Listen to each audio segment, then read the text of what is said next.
Alhamdulillah diamanakan menjadi Duta BK tahun 2025, Kak.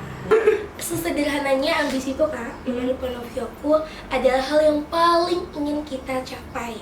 Jadi sesuatu dosen saya pernah ajarkan, kita tuh di umur segini teman-teman itu sangat rawan untuk quarter life crisis, Kak. Jadi harapannya kenapa kita terus-terusan overthinking ini harus bisa kita atasi sih sama-sama.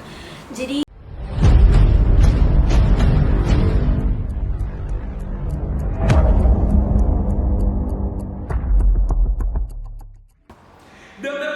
halo teman-teman semuanya, selamat datang di Youth Speak episode ketiga. Boleh tepuk tangan dulu teman-teman. Luar biasa sekali ya. Mungkin ada teman-teman yang udah nungguin dari episode 1, 2, dan yang ketiga. Kapan ya episode 3 ini rilis? Hari ini kita udah rilis nih. Teman-teman ada yang tahu nggak nih materi kita pada hari ini apa? Apa ya? Oke, jadi materi kita pada hari ini yaitu antara ambisi dan kesehatan mental. Boleh lelah tapi jangan menyerah. Wah, luar biasa sekali ya, Kak ya. Nah, di sini kita juga udah ngundang pemateri yang luar biasa kece habis badai ini. Wah, boleh tepuk tangan dulu. Oke, baik. Mungkin sebelum kita mulai, teman-teman di rumah boleh menyiapkan pena, pensil, atau mungkin kertas kecil untuk mencatat apa-apa saja yang sekiranya penting. Tapi setahu saya ya, ini bakalan penting semuanya. Jadi harus dicatat ya, Kak ya. Oke. Dan mungkin kalau misalkan ada snack atau mungkin minuman, boleh sambil mendengarkan podcast kita gitu agar lebih rileks untuk mendengarkannya. Iya, betul banget. Oke. Ada kata pepatah yang mengatakannya nih, Kak. Tak kenal maka tak sayang maka tak cinta nih. Oke, sebelumnya perkenalkan, nama saya Muhammad Randy Anwar, akrab dipanggil Randy. Saya merupakan host yang akan memandu jalannya Youth Speak episode 3 kali ini. Mungkin teman-teman udah notice ya, dari awal di sebelah kiri saya ini ada pemateri yang cantik dan juga anggunli nih. Kira-kira siapa ya? Udah membawa selempang BK-nya juga nih. Wah, mungkin teman-teman udah notice atau mungkin ada yang ingin jadi duta BK. Oke, mungkin kita boleh perkenalan diri dulu nih, Kak. Oke, halo Kak Randy. Halo teman-teman semua. Perkenalkan, nama saya Fazliatun Nisa, akrab dipanggil Zila. Saat ini merupakan mahasiswa aktif semester 3 Prodi Bimbingan dan Konseling. Alhamdulillah diamanakan menjadi duta BK tahun 2025, Kak. Wah, luar biasa. Saya agak speechless sih, karena gelarnya Masya Allah bagus banget. Oke, tadi saya dengar kakak juga duta BK ya, Kak ya. Itu persiapannya kapan tuh, Kak? Kalau persiapannya ya seperti biasa ya, Kak, duta pada umumnya. Yang pastinya harus anak BK. Kalau anak perawatan nggak boleh kok. Oh iya. Karena beda. Ya, beda prodi juga ya. Oke. Jadi seperti duta prodi pada umumnya. Namun ada beberapa hal yang perlu kita pastikan sebagai duta BK. Karena kita juga sebagai role model untuk teman-teman mahasiswa yang melek tentang kesehatan mental. Jadi ya kita sendiri harus, yang pertama, psychological well-being, kesejahteraan psikologis kita harus memadai, dan juga kita harus punya empati terhadap teman sebaya, Kak Randy. Hal-hal lain mungkin bisa mendukung sampai belajar, karena ya long life learning. Oh iya, betul banget. Wah, ternyata persiapannya itu banyak banget ya, Kak ya. Mulai dari kesehatan mentalnya, kemudian empatinya, dan lain sebagainya gitu ya, Kak ya. Oke, saya dengar tadi itu kan butuh persiapan gitu ya, Kak ya, untuk mencapai ambisi-ambisi kita ini. Nah, Randy mau bertanya nih, Kak. Mungkin teman-teman di rumah juga kepo nih, sebenarnya apa sih menurut Kakak ambisi itu secara personalnya Kakak? Ambisi ya, Kak? Iya. Rasanya kita semua punya ambisi nggak sih? Iya, Hari punya. ini pengen ambisinya makan geprek Bang Ganteng mungkin, Iya. atau sesederhananya ambisi itu, Kak, menurut Panoviaku adalah hal yang paling ingin kita capai. Jadi sesuatu apapun itu kita pasti punya ambisi semua, tapi kalau terkait ambisi mengikuti duta BK, hal ini sejalan dengan makna hidup yang ingin saya capai, Kak. Apa tuh, Ingin Kak? berdampak dan juga kembali ke masyarakat. Doain ya teman-teman semua. Iya, amin. Wah, luar biasa sekali ya. Oke, teman-teman di rumah yang ingin memiliki ambisi dan juga ingin memiliki goals yang bagus juga, mungkin bisa tiru nih dari tipsnya Kak Fazliatun Nisa. Oke, saya lebih nyamannya panggil Kak Nisa aja kali ya. Boleh. Oke, mungkin Reni juga bertanya nih, Kak, terkait pendapat Kakak dari sudut pandang Kakak sebagai mahasiswa dan juga duta nih. Nah, kenapa ya banyak banget anak muda itu merasa dikejar-kejar dalam tanda kutip harus sukses di usia 20-an, Kak? ngerasa dikejar-kejar ya? Iya. Saya pernah juga, mungkin teman-teman di rumah pernah ngerasa seperti itu. Kita ngerasa dikejar-kejar, tapi nggak tahu yang ngejar itu apa. Tapi ternyata kita dikejar oleh ambisi kita sendiri tanpa kita sadari. Kenapa bisa seperti itu? Mika, mungkin apa ya, dari beberapa literatur yang pernah aku baca dan juga dari referensi yang dosen saya pernah ajarkan, kita tuh di umur segini teman-teman itu sangat rawan untuk quarter life crisis kan. Jadi kita ini menurut Abraham Maslow memang di usia-usia pengen aktualisasi diri. Kita ingin menunjukkan, oh ini loh Nisa, oh ini loh Randy. Jadi kita ingin menunjukkan bahwa kita ada sesuatu. Makanya kita sering untuk merasa terkejar-kejar oleh ambisi dan ekspektasi kita sendiri. Begitu Kak. Wah, luar biasa sekali ya jawabannya, Masya Allah. Tepuk tangan dulu teman-teman. Wah, betul banget ya Kak ya. Karena banyak juga ya anak muda itu pengen sukses di usia 20-an. Kadang-kadang memang standar itu juga udah tinggi juga gitu ya Kak ya. Oke Kak, Randy lihat kan Kakak nih udah jadi role model juga gitu ya. Tentu banyak banget lah. Mungkin Randy sendiri pun juga pernah nih overthinking terhadap masa depan Randy. Atau mungkin teman-temannya lagi nonton juga pernah. Atau mungkin Kak Nisa juga pernah. Oke. Gen Z rawan banget ya. Iya, rawan banget overthinking. Nah, gimana sih cara Kakak untuk memanage-nya gitu? Overthinking biasanya jam berapa Randy? Kalau MD pribadi sih penyiaran sih Kak. Bisa aja malam gitu kan. Bisa aja waktu lagi mau tampil gitu ya. Biasanya yang kayak jam 12 ke atas, jam-jam rawan ya. Overthinking memang biasa ya teman-teman. Hal ini adalah wajar sebagai Gen Z. Saya juga, Randy juga pasti biasanya overthinking. Tapi yang namanya overthinking itu akan membawa kita kepada hal-hal yang tidak baik teman-teman semua. Contohnya apa? Kita bisa lama tidurnya, waktu tidurnya, jadi malah menyebabkan penyakit-penyakit yang malah merugikan diri kita. Jadi harapannya kenapa kita terus-terusan overthinking ini harus bisa kita atasi sih sama-sama. Jadi ya kita takut tambah dewasa, takut nggak bisa sesuai ekspektasi. Caranya kalau dari aku pribadi itu biasanya biar nggak overthinking, aku coba untuk refleksi diri sebelum tidur. Jadi kita udah set jam tidur, misalnya tidurnya jam 9, di jam 9 refleksi dulu sebelum tidur hari ini apa aja biar clear semuanya. Jangan mungkin mau tidur tapi chat pacarnya belum diberes kayak gitu. Jadi semuanya di-clearin sebelum tidur biar kita tidurnya nyenyak juga Randy kayak gitu.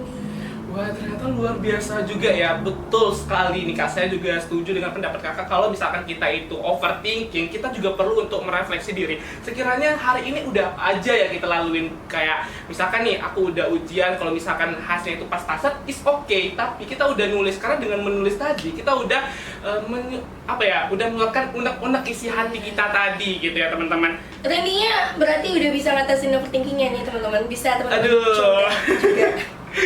Wah, berarti sejauh ini kayaknya kita tuh punya cara kita tersendiri gitu ya. Ya Kak. Mungkin ada yang dengan minum minuman, atau mungkin ada yang lagi makan es krim untuk mengatasi overthinkingnya Iya, gitu ya Randy, Kak. itu namanya coping mechanism. Jadi teman-teman punya cara coping sendiri. Mungkin teman-teman belum nggak tahu nih ternyata yang teman-teman lakukan sama ini tuh coping mechanism. Mungkin ada yang kayak ada masalah tiba-tiba teman-teman jalan gitu kan, keliling gobah atau sampai ke Palang sana jalannya. Aduh. Itu biasanya healing ya. Jadi itu bentuk coping mechanism teman-teman. Ada mungkin yang coping mechanismnya curhat teman-temannya gitu. Jadi tanpa sadar mungkin kita tuh selain Gen Z overthinking, kita juga udah bisa ngatasinnya Kak. Iya Kak. Mungkin kita harus lebih mengenali hal itu aja. Wah, luar biasa juga ya. Buat tepuk tangan dong teman-teman. Wah, luar biasa banget. Oke Kak Nisa, Randy mau bertanya juga nih. Kakak pernah gak Kak merasa berada di titik lelah secara mental, dan juga kakak itu meyakinkan diri kakak kalau aku tuh harus kuat, aku tuh harus bisa bangkit gitu Kak? Pernah sih. Oh, pernah Kak? Pernah. Ya. Jadi itu istilahnya kalau di zaman sekarang tuh burnout ya. Oh iya. Teman-teman kayak minum obat burnout tuh kayak 3 kali sehari, ada yang kayak gitu, ada yang kayak 2 kali sehari. Aduh. Kayak remaja ini gampang banget burnout, apalagi mahasiswa karena banyak tekanan dan tantangan. Tapi kalau saya pribadi, burnoutnya itu biasanya karena jadwalnya hektik nih Randy. Jadi manajemen waktunya kurang sehingga kita itu mudah burnout dan ngerasa capek banget gitu. Tapi bukan berarti capek harus nyerah ya teman-teman. Menurut saya Randy, kehidupan ini tuh kayak tangga gak sih? Kita bisa naik tangganya lebih cepat, bisa perlahan, asalkan kita jangan berhenti. Kalau enggak nanti kita jatuh dari tangga. Oh iya, betul banget ya Kak ya. Wah, luar biasa sekali ya teman-teman. Mungkin teman-teman di rumah boleh banget mencatat apa-apa saja yang disampaikan oleh Kak Nisa tadi, karena itu sangat inspirasi banget teman-teman. Oke, selanjutnya nih Kak Nisa. Nah, apa cara realistis yang pernah Kakak lakukan agar tetap menjaga motivasi Kakak ini? Dan Kakak itu nggak secara berlebihan terlalu keras terhadap diri Kakak sendiri? Mungkin kayak Nisa aja ya teman-teman semua, kita tanpa sadar kita juga terlalu keras dengan diri kita sendiri. Gimana caranya? Kalau dari saya itu biasanya Kak, saya dari awal ingin memulai sesuatu, saya tahu dulu ini benar-benar gak sih yang pengen saya mulai. Jadi dianalisis menggunakan metode SMART. Oke, SMART. apa tuh Kak? Specific, measurable, achievable, realistic, dan punya time bound yang jelas. Jadi kalau mau ikut sesuatu, pastiin dulu ini metodenya SMART, spesifik. Apa sih yang pengen saya capai di sini? Apa sih, bisa nggak ya kira-kira saya capai dengan kondisi saya saat ini? Bisa nggak kira-kira ini realistis untuk saya capai? Bisa nggak dalam rentang waktu segini saya mencapainya gitu Kak? Jadi terukur dan teratur. Kemudian setelah menggunakan metode SMART, jika sudah saya memulai, maka saya akan membuat penjadwalan Kak. Jadi mungkin teman-teman juga udah pernah ngelakuin ya teman-teman semua. Ya penjadwalannya bisa menggunakan Google Calendar, bisa juga menggunakan aplikasi-aplikasi lainnya, atau teman-teman bisa gunakan alarm juga untuk pengingat setiap harinya. Gitu Kak Randy. Wah, luar biasa sekali ya. Tepuk tangan dulu teman-teman. Wah, saya sangat setuju juga nih dengan pendapat Kak Nisa. Kita harus membuat kayak Google Calendar juga untuk pengingat kita gitu ya. Nah, kalau dari Randy pribadi, itu Randy bisa sehari itu bikin to-do list. Misalkan nih, untuk jangka 1 hari ke depan, atau mungkin 1 minggu ke depan, atau mungkin beberapa hari ke depan pun Randy bakalan buat apa-apa saja yang akan Randy lakuin gitu Kak. Iya, harus terencana ya Randy ya. Iya. Teman-teman bisa kayak Randy dan aku juga bikinnya. Teman-teman bisa coba pakai Google Calendar, aplikasi selain Google Calendar Randy biasanya pakai Biasanya tulis tangan aja sih tulis Kak. tangan Iya. yang tipikal manual-manual gitu ya. Iya, betul. Boleh. Oke, selanjutnya nih Kak, mungkin teman-teman di rumah udah pada nggak sabar nih dengerin pesan dari Kakak. Apa sih pesan Kakak untuk mahasiswa atau mungkin pendengar setiap podcast yang speak kita kali ini? Mungkin dia tuh lagi capek Kak, tapi dia itu takut untuk istirahat karena dianggap gagal gitu Kak. Oke, teman-teman semua, capek itu wajar dan setiap orang itu wajib didengar. Nah, kami Randy dari Prodi Pendidikan Konseling itu punya yang namanya divisi Konsma. Konsma Konsul Mahasiswa merupakan program yang diinisiasi oleh dosen dan mahasiswa terlatih di bimbingan konseling untuk menjadi pendengar konseling gratis ya teman-teman semua. Boleh di highlight, ini gratis, tidak dipungut biaya. Gimana caranya? Mudah banget, teman-teman bisa mengakses di Instagram IG Konsma itu sendiri, dan ini gratis untuk mahasiswa Undri. Jadi aku pertegas ya, mahasiswa Undri gratis gitu. Mahasiswa luar sepertinya belum ada ya akses untuk mahasiswa luar seperti itu. Kemudian jadi teman-teman semua, seperti yang saya sampaikan pada awal, kita semua boleh capek, boleh istirahat, dan kita semua pantas didengar. Jangan terlalu keras dengan diri sendiri, karena kalau kita keras, siapa yang peduli dengan diri kita? Hanya kita yang bisa mempedulikan diri kita sendiri. Terima kasih. Wah, luar biasa sekali itu pertanyaan teman-teman. Wah, saya juga setuju nih dengan pendapat Kak Nisa. Kalau misalkan bukan kita yang mendengar diri kita, siapa lagi gitu ya Kak ya. Oke, mungkin kita udah di penghujung acara juga nih Kak. Mungkin ada nggak Kak kayak pesan dan kesan untuk acara ini atau mungkin untuk teman-teman di rumah? Jujur Yotspeak ini keren banget, boleh dong tepuk tangan untuk Yotspeak.